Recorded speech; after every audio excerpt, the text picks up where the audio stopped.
Asan ako? Ba't nandito ka? Hindi ko alam. Ikaw ba't nandito ka? Kinidnap ko kayo. Sa lahat ng pwedeng kasama sa kidnap, ikaw pa talaga. Hindi ka pa nasanay. Lagi mo naman akong dinadamay sa mga kamalasan mo sa buhay eh. Bigyan nyo sa akin mga gamit nyo. Ay kuya, ito po wallet ko oh. Pasensya ka na kuya, yan lang kaya kong ibigay ah. Sabihin mo lang kung may pagkukulang, kaya ko namang gawa ng paraan. Huwag mo lang hanapin sa iba. Ay, ito po bag ko kuya oh. Marami pong laman yan. Sobrang pagdududa tsaka pagseselos ng isa dyan.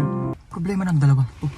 Akin ang cellphone nyo. Ito po kuya. Kinidnap ko ang anak mong si... Princess po. Princess. 1,000,000 kapalit ng buhay niya. Ay nako, sabi ni Princess wala na raw halaga ang buhay niya. Simula nang naghiwalay sila ni Jobert.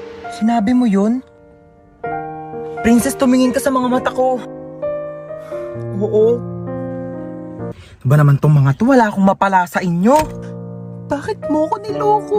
Ilang beses ko na sinabi sa'yo, Princess, hindi nga kita niloko. Ay, sino yung babaeng kasama mo nung nakaraan? Kapatid ko yun, Princess.